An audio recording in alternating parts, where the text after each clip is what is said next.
ఓం సమర్థ సద్గురు సాయినాథ్ మహారాజ్కి జై. ఓం సాయిరామ్. మన బాబా కుటుంబ సభ్యులందరికీ నమస్తే అండి. హాయ్ ఫ్రెండ్స్, మీ అందరిపైన షిరిడి సాయినాథుని ఆశీస్సులు ఉండాలని, మీరు ఎల్లప్పుడూ క్షేమంగా సంతోషంగా ఆరోగ్యంగా ఉండాలని, మీరు అనుకున్న పనులన్నీ నెరవేరాలని మనస్ఫూర్తిగా బాబా గారిని కోరుకుంటున్నానండి. ఇంక ఈరోజు వీడియోలో మన బాబాగారు సందేశం అండి. మన బాబాగారు ఏమంటున్నారంటే, తల్లి నీ ముందుకి స్వీట్లను అలాగే పండ్లను తీసుకువచ్చానమ్మా.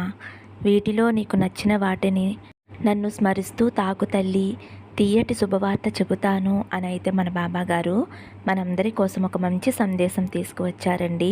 మరి మన బాబాగారు చెప్పబోయే ఆ తీయటి వార్త ఏమిటో బాబాగారి మాటల్లోనే తెలుసుకుందాం ఫ్రెండ్స్. చిన్న రిక్వెస్ట్ అండి, మన వీడియోస్కి అయితే ఒక చిన్న లైక్ ఇవ్వండి ఫ్రెండ్స్. ఇంక వీడియోలోకి వెళ్ళిపోదామండి. ముందుగా అయితే స్వీట్స్ అండి. తల్లి, ఎవరైతే ఇక్కడ ఉన్న స్వీట్స్ని తాకారో బిడ్డ, నీకు చాలా తీయటి వార్త చెప్పాలని వచ్చానమ్మా. తల్లి, నువ్వు ఎన్నో రోజుల నుంచి దుఃఖిస్తూ నా దగ్గర నువ్వు బాధపడుతున్నావు కదమ్మా.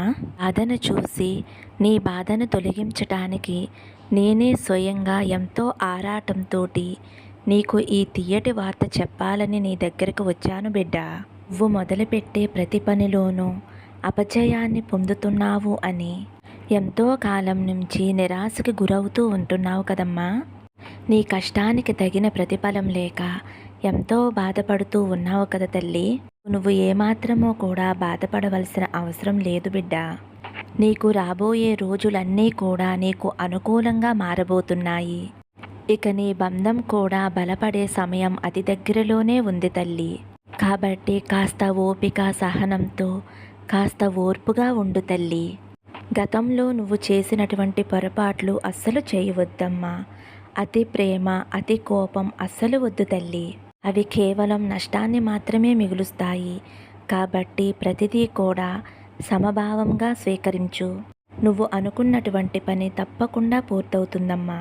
ఈ సాయి తండ్రి చెబుతున్నటువంటి సత్యవాక్కు తల్లి. ఇందులో నువ్వు ఎటువంటి అపనమ్మకం కూడా పెట్టుకోవద్దమ్మా. సాయి తండ్రి దయ వల్ల నువ్వు అనుకున్న కార్యంలో విజయాన్ని సాధించిన తర్వాత నలుగురిలో ఎంతో ఉన్నత గౌరవాన్ని పొందబోతున్నావమ్మా. ఇకపై నీ కష్టాలన్నీ కూడా ఒకటి తర్వాత ఒకటి తొలగిపోబోతున్నాయమ్మా. నువ్వు ఇతరులకి మంచి చెప్పినా కూడా కొందరికి అది చెడుగా అనిపిస్తుంది. కాబట్టి ఇతరుల విషయంలో నువ్వు జోక్యం చేసుకోవద్దు తల్లి. ఏది మంచో ఏది చెడో నువ్వు అర్థం చేసుకోలేకపోతున్నావమ్మా. కాబట్టి అంతా కూడా దైవం సర్వాధీనం అని నమ్ము. సాయి ధ్యానంలో లీనమైపోతే చాలు, నీ సందేహాలన్నీ కూడా తీరిపోతాయి తల్లి. సంపూర్ణమైన మనసుతో మనస్ఫూర్తిగా ఒక నమస్కారం చేసినా చాలు తల్లి. నీ సాయి తండ్రి నువ్వు పిలవకపోయినా నీ పక్కనే ఉంటాడు తల్లి. నీ చెంతనే ఉండి నీకు కావలసిన సూచనలను తెలియచేస్తూ ఏది మంచో ఏది చెడో అనే విషయాన్ని నీకు అర్థమయ్యేలా నీకు సహకారంగా నీ సాయి తండ్రి నీతో ఉంటాడు అనే సంగతి నువ్వు ఎట్టి పరిస్థితుల్లోనూ మర్చిపోవద్దు బిడ్డ. ఇంకా కొద్ది రోజుల్లోనే స్థిరమైన లాభం నువ్వు పొందబోతున్నావమ్మా. ఇక నువ్వు దిగులు పడవలసిన అవసరం లేదు. నీ తండ్రిగా నీ సాయినాథుణ్ణి చెబుతున్నాను. నీ చేతుల్లో ఏమీ లేదమ్మా. అంతా నేను ఆడేటటువంటి జగన్నాటకం తల్లి. అజ్ఞాతంలో పడి ఏమాత్రమూ కూడా అపార్థం చేసుకోవద్దు తల్లి. నీ సాయి తండ్రి దయ వలన సరైన మార్గంలో నువ్వు ఉండబోతున్నావు. ఎవరైనా సరే నీకు కీడు చేయాలి అని తలిచినా చాలు, వారికి నష్టాన్ని మాత్రమే మిగులుస్తాను తల్లి. నీ వైపు చూడాలన్నా భయపడేలా చేస్తానమ్మా. ఆనందకరమైనటువంటి పని అలాగే తిరుగులేనటువంటి పని నీకు రాబోతుందమ్మా. అందుకు నీ సాయి తండ్రి చెప్పేటటువంటి పెద్ద శుభవార్తను, ఈ తీయటి వార్తను నువ్వు స్వీకరించు తల్లి. సంతోషంగా ఉండు. ఎట్టి పరిస్థితుల్లోనూ నమ్మకాన్ని కోల్పోకుండా నా యందు భక్తి శ్రద్ధ విశ్వాసంతో ఉండు తల్లి. అవెప్పుడూ కూడా నీ సాయి తండ్రి తోడుగా నీడగా నిన్ను నీ కుటుంబాన్ని కాపాడుతూ ఉంటాయి తల్లి. కలకండాను తాకావు కదమ్మా, నీ జీవితం కలకండా వలె తియ్యగా ఉంటుంది. ఎటువంటి అనుమానాలు మనసులో పెట్టుకోకుండా నా మీద నమ్మకంతో ధైర్యంగా సంతోషంగా ఉండు తల్లి అని అయితే మన బాబాగారు స్వీట్స్ను తాకిన వారి గురించి అయితే మన బాబాగారు మంచి సందేశం అందించారండి. ఇప్పుడు పండ్ల బుట్టండి. పండ్ల బుట్టను తాకిన నా బిడ్డ ఎవరైతే ఉన్నారో, తల్లి నువ్వు ఎప్పటి నుంచో బాధపడుతున్న రోజులన్నీ కూడా రేపు గురువారంతో తొలగిపోబోతున్నాయి తల్లి. ఇప్పటి నుంచి నువ్వు అస్సలు బాధపడవద్దు. ఇన్ని రోజులు నువ్వు పడిన కష్టం ఒక వంతు మాత్రమే. కానీ ఇక నుంచి నీకు రాబోయే సంతోషం అనేది 100 రెట్లు ఇస్తాను తల్లి. నువ్వు ఇన్ని రోజులు ఎంతో నిరాశతో దుఃఖంతో బాధపడుతూ ఉన్నావు కదమ్మా. అవన్నీ కూడా నీ కర్మఫలమే. ఆ కర్మఫలమంతా కూడా నేటి నుంచి నీకు తొలగిపోబోతుంది తల్లి.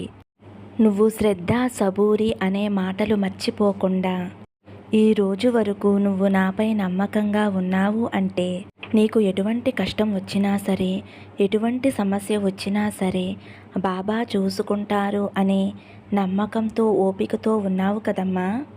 ఒక్కొక్కసారి నువ్వు నన్ను అడుగుతున్నావు కదమ్మా, బాబా నువ్వు ఎప్పుడూ కూడా నాకు మంచే చేస్తావు, నాకు తోడుగా ఉంటావు అని నీ మనసులో నువ్వే సర్దుకుని చెప్పుకుంటున్నావు కదమ్మా. నా జీవితాన్ని బాబా ఎంతో ఉన్నతంగా ఉంచుతాడు అనే నమ్మకంతో ఉన్నావు కదా తల్లి. నా మీద ఇంత నమ్మకం పెట్టుకున్నావు కదమ్మా.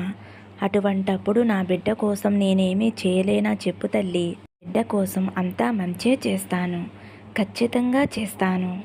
నువ్వు ఏ కోరికైతే మనసులో అనుకుంటున్నావో, అంటే నీకు ఉద్యోగం రావాలి అన్నా, నీకు ఇష్టమైన బంధం నీకు దగ్గర కావాలి అన్నా, నీ తల్లిదండ్రుల నుంచి నువ్వు మెప్పు పొందాలి అన్నా, భార్యాభర్తల బంధం గట్టిపడాలి అన్నా, ఏ కోరిక ఉన్నా సరే తల్లి ఆ కోరిక నేను తీరుస్తానమ్మా. అప్పుల బాధ నుంచి, ఆర్థిక బాధల నుంచి, ఆ ఇబ్బందులన్నీ కూడా తొలగించి నీకు ధనాభివృద్ధి కలిగిస్తానమ్మా. నీ కష్టాలన్నీ కూడా నేను తీరుస్తాను తల్లి. ఎవరైతే నిన్ను అవమానపరిచారో, ఏదైతే నేను చేయలేను అని అనుకుంటున్నావో అవన్నీ కూడా నువ్వు చేయగలిగేలా నేను చేస్తానమ్మా. నేను ఈ పని చేయలేను, నా వల్ల కాదు అని అనుకుంటావు కదా, ఆ నిరాశను నీలో నుంచి నేను తీసేస్తున్నానమ్మా. ఇప్పటి నుంచి నువ్వు అనుకున్న పని చేయగలవు. నీకు ఓపిక వచ్చేలాగా నేను నీ వెంటే ఉంటాను.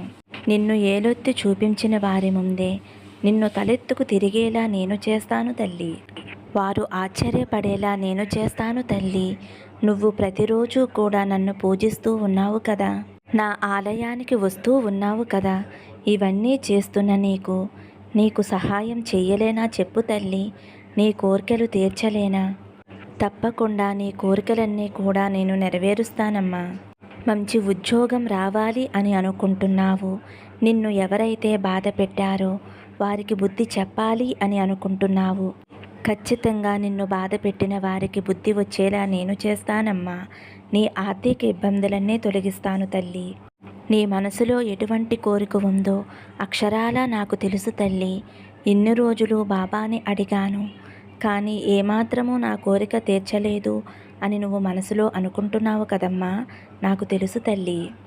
కానీ ఇప్పటి నుంచి నువ్వు అనుకున్న కోరిక ఖచ్చితంగా నెరవేరి తీరుతుందమ్మా. నీకు తోడుగా నేను ఉంటానమ్మా. నా ఆశీస్సులు నీకు ఎప్పుడూ ఉంటాయి తల్లి. పండ్ల బుట్టను తాకిన నా బిడ్డ ఎవరైతే ఉన్నారో, తల్లి నీ మనసు చాలా సున్నితమైనదమ్మా. ఎప్పుడూ కూడా నలుగురికి సహాయపడాలి అని అనుకుంటూ ఉంటావు. ఎవ్వరు ఏది అడిగినా సరే కాదనకుండా ఇస్తావు. దీనికి నిదర్శనం నేనే బిడ్డ. ఎలా అంటే, నేను నీ ఇంటికి 3 సార్లు వచ్చాను. నీ ప్రవర్తనను చూశాను. నా మనసుకు చాలా ఆనందం కలిగింది బిడ్డ. నేను ఆ రోజు నా భక్తుల 3 ఇళ్లకు వెళ్ళాను. వెళ్ళిన ప్రతి చోట నాకు నిరాశే కలిగిందమ్మా. చివరికి నీ ఇంటి దగ్గరికి వస్తే నాకు చాలా ఆనందం కలిగిందమ్మా. కాదనకుండా నాకు సహాయం చేశావు. నా కడుపు నిండింది తల్లి. నీకు ఒక విషయం చెప్పాలి అనుకుంటున్నాను. నీ ఇంటిని మొత్తం పరీక్షించాను తల్లి.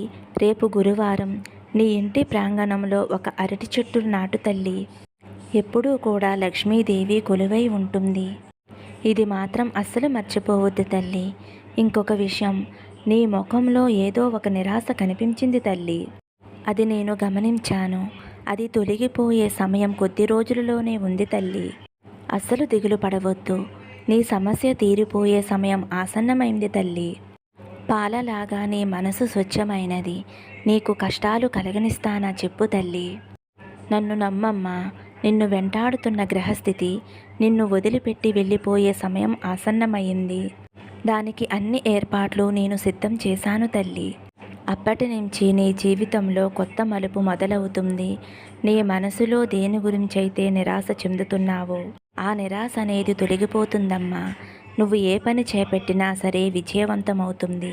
నీ కుటుంబ ఆదాయం పెరుగుతుంది. నీ భాగస్వామితో కలిసి నా దర్శనానికి వస్తావు బిడ్డా. నీ స్వప్నంలో కొన్ని ఆభరణాలు చూపించాను తల్లి. అవన్నీ నీకు దక్కే సమయం ఆసన్నమైందమ్మా. నీకు అనుకోని అతిథి ద్వారా సహాయం అందుతుంది తల్లి. నీ బిడ్డలు మంచి జ్ఞానవంతులు, గుణవంతులు, ఉన్నత స్థాయిలో నిలబడతారు తల్లి. నీకు వారి ద్వారా మంచి పేరు ప్రతిష్టలు వస్తాయి తల్లి. నీకు ఒక మంచి గుర్తింపు లభిస్తుంది. మీరు మీ బంధువుల ద్వారా ఎలా అవమానించబడ్డారో వారే మీ వద్ద సహాయం కొరకు మిమ్మల్ని అర్చించటం జరుగుతుంది తల్లి. ఇక మీదట నువ్వు పట్టిందల్లా కూడా బంగారం కాబోతుంది తల్లి. ప్రతిరోజు సాయంత్ర సమయంలో దీపారాధన చేసుకో తల్లి. నీ ఇంట్లో ప్రతి గురువారం, శుక్రవారం 4 మూలల పచ్చకర్పూరాన్ని వెలిగించు తల్లి. నా విభూతిని ప్రతిరోజు కూడా నువ్వు నీ నుదుటిన ధరించు. నీకు అంతా మంచే జరుగుతుంది. ప్రతి శుక్రవారము, ఆదివారం నీ ఇంటి సింహద్వారానికి ఒక నిమ్మకాయని దృష్టి తీసి పాడవేసే తల్లి. ఎందుకు చెబుతున్నాను అంటే నీ ఎదుగుదలను చూసి ఓర్వలేని కొన్ని కళ్ళు నీ ఇంటి మీద పడుతున్నాయమ్మా. ఆ కళ్ళు చాలా ప్రమాదకరమైనవి, కల్మషంతో కూడుకున్న కళ్ళు. అందువలన కాస్త జాగ్రత్త వహించాలి తల్లి. నేను చెప్పిన నియమాలు పాటించు. నీకు అంతా మంచే జరుగుతుంది తల్లి. నా ఆశీస్సులు నీకు ఎప్పుడూ ఉంటాయమ్మా అనైతే మన బాబాగారు పండ్ల బుట్ట తాకిన వారి గురించి అయితే మంచి సందేశం అందించారండి. ఫ్రెండ్స్, ఈరోజైతే మన బాబాగారు మనందరి కోసం ఒక తీయటి సందేశాన్ని మనకి అందించారు కదండి. ఫ్రెండ్స్, మన బాబాగారు మనకి ఏం చెప్పినా మన మంచి కోరే చెబుతారు.